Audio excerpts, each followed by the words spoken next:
The interest in the form and structure of a literary work is one of the most ubiquitous hallmarks of postmodernism.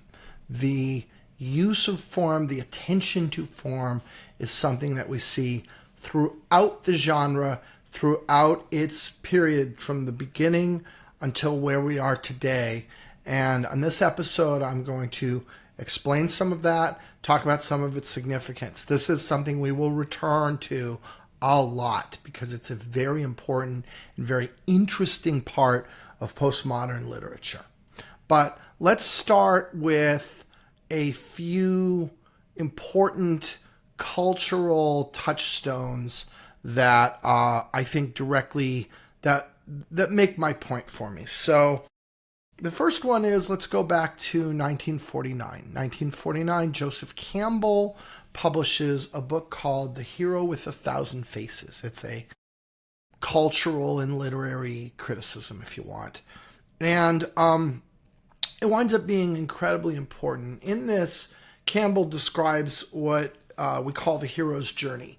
And what he did was he looked at a whole lot of hero stories, classic stories from myth and, Beowulf and Gilgamesh in the Bible and, all these old stories, and put together this set of consistent qualities to them, these milestones, and he put it in this term of the journey. So the hero goes through this journey, and there's certain things that happen to the hero, and he named them. And it's things like meeting the mentor, crossing the threshold, falling and rising, returning to home. And these are all things that he will show happens in every one of these heroes' journeys. And Campbell contends that this is a consistent quality of these hero stories that our society has and our society uses. And this is important because it's an early attempt to sort of codify and clarify what a certain kind of story looks like. It's like he's almost laying out a roadmap or a recipe or building a blueprint for a hero story. And it shows, in that sense, a more contemporary, very postmodern approach to the question. This winds up being important because not only is he capturing these ideas that he feels he sees in literature, but then by capturing them and expressing them, they wind up actually becoming part of the information that writers are thinking about when they're making their own writing. The second, similar to that, 1964, Marshall McLuhan writes the very famous quote, "The medium is the message." And of course, what's he saying there? He's in an era where media are changing in a major way. We've got television and the rise of commercial films. We have home stereos. We have LPs. We have FM radio. We have a burgeoning music industry. Like, all of these things are changing our shared culture in a major way. And, McLuhan's point here is that you cannot disconnect the content from the way that the content is delivered. That the act of delivery and how it is delivered fundamentally affects and impacts the content you're communicating and how it's going to affect its audience. The medium is the message. And again, that captures the zeitgeist of the time, but also it goes back and it influences how people think about it. So we've got this kind of recursive loop going with these three touchstones. The third of them is Jacques Derrida. Jacques Derrida in 1966 and 1967 bursts out. He's a literature professor. Bursts out with a series of books and speeches and papers that ultimately coalesce into what we call deconstruction. And deconstruction as a movement in cultural, literary and cultural criticism is really about disconnecting the response of the viewer or the reader from some kind of concept of universal truth. So Deconstruction would argue there is not a universal truth. There is not a single meaning that is burned into a particular, let's say, literary work. Rather, what happens is the literary work is just marks on the paper, and the reader comes with their own understanding of language and their own knowledge and their own presuppositions and their own set of tools for apprehending and dealing with the written work, and they interpret these marks on a page. And since every reader is unique in what they bring to the text, every interpretation is unique, even if subtly so. And therefore, throw out the idea of there being a single meaning to a document. Rather, the meaning is unique in every case, in every viewer or every reader. And throw out with that the concept of authorial intent.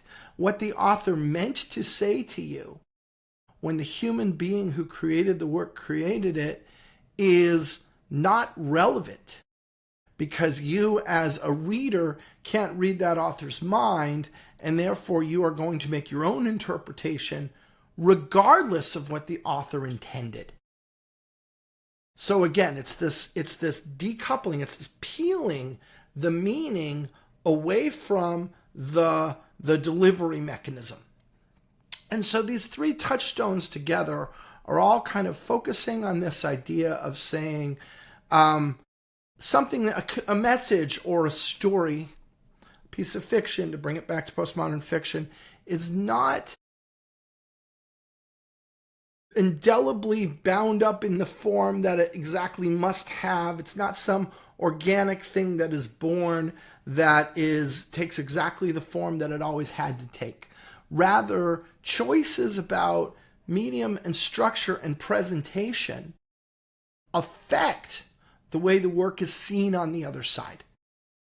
So as a postmodernist, if you're trying to be self-aware and not naive, and if, per the Literature of Exhaustion, my previous episode, if you haven't watched that, go watch that after this one, per the Literature of Exhaustion, if I have this massive ocean of previous voices and previous works that I'm trying to differentiate myself from, having an acute awareness of form and how to use form as a tool and how to use form to alter the experience that I'm conveying goes into the postmodernism toolkit in a big, big way.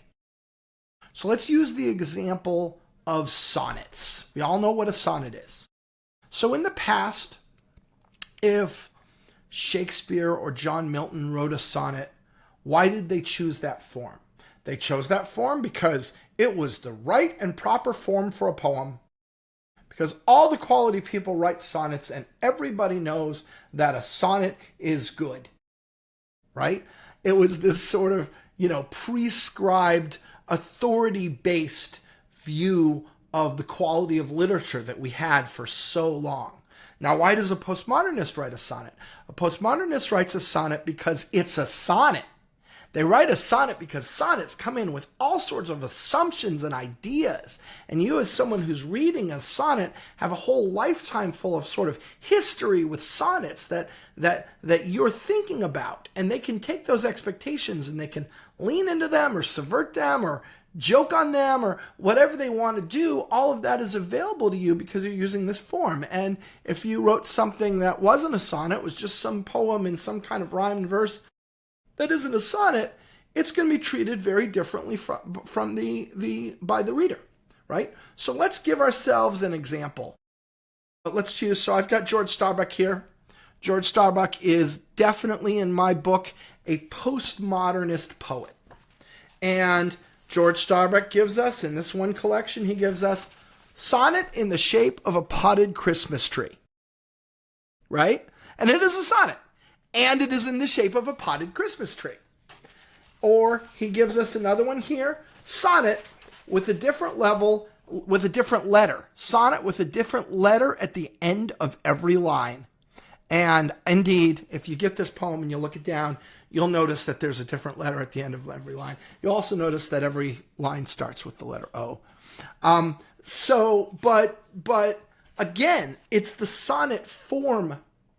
And if George Starbuck had written these things and he had called it Poem in the Shape of a Potted Christmas Tree, and he had called it Poem with a different letter at the end of every line, I contend that they would have been different poems, and they would not have been equally good poems.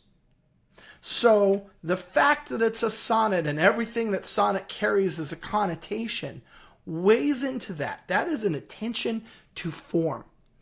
Now, a lot of times attention to form is just structure, right? And in the postmodern era, we see a much more, I would say, ambitious attack on structure than we often see. So, structure has been in books and stories for a long, long time, and they have chapters and things along those lines. But most of them are pretty plodding and pretty pedestrian and kind of organic in how the structure is formed. When we move into the era of first modernism, but really in postmodernism, we start to see a great deal of attention to structure. And we'll see a lot of this in the course of this episode. I'm going to show you just one today. And this is Iain M. Banks' Use of Weapons. And this book, Iain M. Banks is wonderful. He's mostly pretty traditionalist. This book, in my book, is about as postmodernist as Iain M. Banks gets. But he does, right? So in this case, what he's doing is he's got the structure of this is he's got chapters. They're interwoven with the numbering. So there are a set of Arabic chapters. So we'll say 1, 2, 3, 4. And then interwoven with that is Roman numerals. And the Arabic ones count up to 14, and the Roman numerals count down from 13. So it goes chapter 1, then it goes chapter Roman numeral 13, then it goes chapter 2, then it goes Roman numeral 12, etc. And what's happening is the Roman numerals occur first, and the Arabic numbers occur second. And so, but by interweaving them that way, what happens is we start in the middle, and we go backwards. So it winds up being shaped like a horseshoe. We've got the second half of the storyline chronologically, we're seeing in the order in which it occurred. And the first half of the storyline we're seeing chronologically, we're seeing in the order opposite to what had occurred. This is actually very similar to what you see in the movie Memento, by the way, which is very postmodern. And in doing this, Banks can achieve an effect on the reader that's very different than what we would get if he just told the story in order. Because we're watching the events now, and we want to see how the events now are going to play out, and we're very engaged in that. But at the same time, how we got here is being revealed to us over the course of the book, and it's being revealed to us in reverse chronological order. So the last things are the first things are the things we see last. Right? It's like Memento. And it's a fabulous book. It's a very well-structured, well-designed book. That's the kind of thing that you'll see postmodernists sitting and giving a lot of thought to form and structure, more than you pretty much see in earlier eras.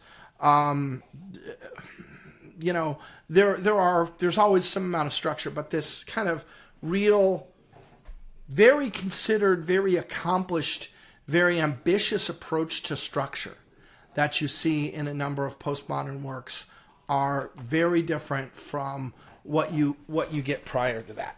Now, forms can mean lots of things. One of the things that we see is that postmodernists incorporate all kinds of documents inside of their larger documents. So if you read a postmodern novel or story, all the time you're seeing newspaper clippings, clips and samples of other documents, transcriptions and billboards and advertisements, and just anything you can think of that's written or spoken will show up in postmodern work and will show up all over the place. And whatever there is, it'll be used. And when it's in there, when it's at its best, it's really making a difference to how we tell the story. So, for instance, in Don DeLillo's Great Jones Street tells the story of the mental and emotional collapse, the complete and utter mental and emotional collapse of rock megastar Bucky Wonderlic.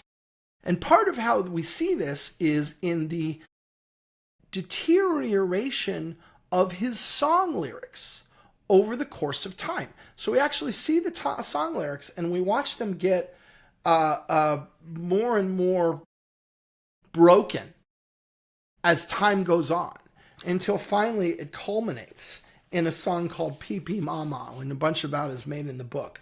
But Pee Pee Mama there. I'm just going to read the first couple stanzas. Blank mumble blat, babble song, foaming at the mouth, wonton soupy. Spit garble wretch, Easter bunny juke puke, family zoo, me and you, moo, moo, moo. The beast is loose, least is best, Pee Pee Mama. The beast is loose, least is best, Pee Pee Mama. So we got that. The song goes on. We've got the words of the song written out in word format. But also, then, at the end, down at the bottom, there's a copyright, right? It says, Pee Pee Mama, Words and Music, Bucky Wonderlick, copyright 1971, TB Music, all rights administered, Transparanoia Incorporated. So it's actually like he included that. He didn't have to include that, but it's so wonderful that he did, right? Because it really casts it in the form of these song lyrics that you might see in an album cover, right? And an album sleeve at the time, and the inside of an LP at that time. And so this use of media in various forms just proliferates throughout postmodern literature, where you see other things incorporated. So like there's a comic book at the back of House of Leaves, right? It's a comic book at the back of House of Leaves. Or I think about Matt Beaumont's novel E, which is entirely email threads. It's all in the form of email threads. And Douglas Copeland's Generation X, which is a prose novel, he interweaves single caption cartoons. So there are these original single caption cartoons that are in there. So you're reading the prose, and then you stop and read a cartoon, right? John Barth's Letters is an epistolatory novel, right? Because it's called Letters. It's all letters after all. But if you take the dates that the letters were written and you mark them on a calendar, it actually spells out in all capitals the word letters. So these letters make letters, like the letter L and the letter E, and those letters in turn make the word letters. This is John Barth at his Barthiest. And it's completely about form. Someone who didn't have an attention to form wouldn't do this, wouldn't structure something this way, right? Now, there's also, I think, important to understand form is not just like this real structural stuff. Form also can be the tropes and the expectations and the genres that we have. So, for instance, if we go back to Barth's third novel, The Saltweed Factor, he deliberately and explicitly wrote in the form of a 19th century American novel, right? An early American novel. He wanted it to read like the early American novels that you could go pick up and read. That was specifically what he was going for. And then the one after that, Jaws Goat Boy, he deliberately traces Campbell's hero's journey. He models the plot to match Campbell's hero's journey very intentionally, right? This is so again, I talked about how these important cultural touchstones are conveying what's going on at the time. They're conveying the zeitgeist, but then they're also reinforcing, they're fueling that zeitgeist, because these words are out where people can see them, and people, the writers and the academics and the people in the publishing houses and people in broadcast and the people who are kind of, guiding the voices of the time are reading, consuming these ideas, and these ideas are feeding back in, and they're changing the way that those people approach it. So it's cyclical, right? It feeds itself.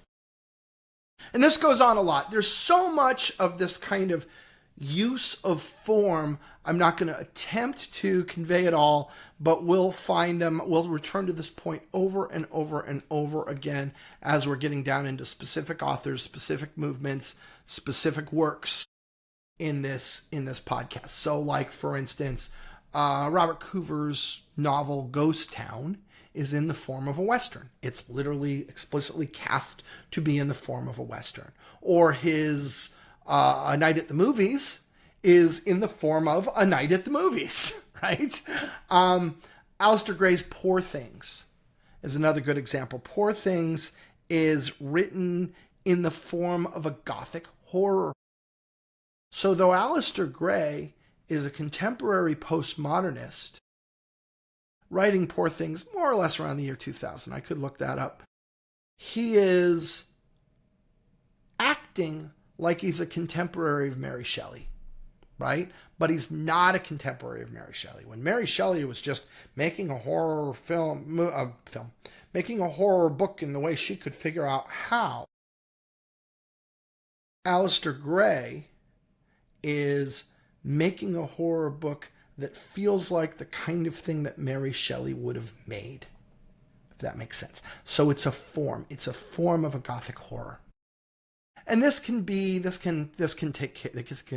plots and stock characters and cliches and stories and anecdotes we all know, and all of those things come in, right? Genre types is a big one. You could say, I'm going to write this in the form of science fiction or mystery, or like Stanislaw Lem, right? The real reviews of actual books that I talked about in my real reviews of imaginary books, that he writes, that I discuss in my Real Imaginary Books episode. Those are fictions in the form of book reviews. Or Pale Fire, which we've discussed several times by Vladimir Nabokov, is a novel in the form of notes, of annotations on a poem. And this can be kind of big and pyrotechnic like those two, but it actually can be subtle and nuanced, and the subtle and nuanced can be absolutely charming and wonderful. So a good example of that is David Karkeet, Double Negative. So there is a genre, which is the mystery, right? A subgenre of mystery is the murder mystery. Now, a sub-genre of that is a real specific kind of trope of murder mystery, which is ordinary person who is not a professional investigator. They're not a cop or a judge or a prosecutor or an MP or a private eye, right? They're not those things. They're something else in some other walk of life, and they have a different expertise. And that someone with that different expertise finds themselves thrust into the action of a murder mystery, and in particular finds themselves set up to take the fall. And the only way that they can protect themselves from not going down the river for a murder they didn't commit is to lean on their own expertise and find a solution to the problem. So, for example, in Neil Stephenson's Zodiac, the protagonist is an environmental engineer. He is an ecologist, and he uses his knowledge of ecology to solve the mystery, so he doesn't wind up taking the blame. So that subgenre, which I don't know a name for it, but we all know it, we recognize it, we've read these books. In that subgenre and seen these movies, David Karkeet chooses to set his postmodern novel Double Negative in that subgenre. And what's interesting is the special expertise that the protagonist has is he's a linguist. And so he has to use his knowledge of language and how we use language to communicate to solve the murder so that he will not take the blame for the murder. Very smart. Keats a smart fella. Very postmodern. And that's fueled by an attention to form. If you're not thinking about form in these terms, then you can't create that book. If you're not thinking about these form in these terms, you can't create Pale Fire, you can't create the Real Reviews of Imaginary Books, you can't create any of the things I've discussed. And in order to do those things, you have to think about form as part of your toolkit. And that's what we get. We get postmodernists just saying, form is part of my toolkit, and they're one of the things I can pull out and I can use, just like I use everything else. Now, I love this. I love it for a couple reasons. And probably, let me emphasize two things. One is that it can be very powerful because a known form is coming in with a whole lot of expectations. I discussed this in the summit, but it's the other things we rattled off: a mystery or a western or annotations on an erudite poem. We walk in a book review. We walk in with a set of expectations for what that is. And this gives the author power. All of those expectations are built into their work already. They packed it with all that meaning. And they can do things, like I said, they can lean into those meanings, or they can goof on them, they can parody them, they can subvert your expectations, they can surprise you. They can do multiple of those things in the same way, right? In the same piece. And that winds up being a source of power and meaning, and potentially awe and revelation and delight in what the author gives us. That isn't just telling a story about a person using compelling words, right? It's a different approach to it. So that's one thing that I really like. It's very leveraged. And again, if we go back to Literature of Exhaustion, one of the neat things about it, of course, is the more history you kind of have, the more forms you have available to you, the more meaning is packed into those forms, and so the more leverage you get. So it actually turns all that history, rather than being an obstacle or a barrier, that history becomes empowering. It becomes fuel, right? And that's one of the things I think the postmodernists really figured out and really discovered. The other thing about form is forms, by their nature, limit possibilities. They put boundaries on what you can do. And that can make for very interesting works. I have to think about, how am I going to work inside of this form? And you can get forms that are extremely tight. I read a wonderful short story that I don't have, but I read it online somewhere. And the entire short story was in the form of a weekly shopping list.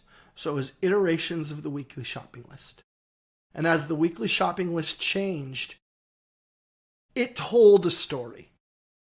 And it was marvelous. And it was marvelous by being so constrained.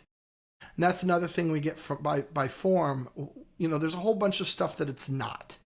And by focusing on those things that it is, you can get some really tight, focused, interesting writing. Again, it's different. Something that a pre-postmodernist, a modernist, or a traditionalist never would have done. So once again, form is a big part of postmodernism. We will return to this time and again, and thank you.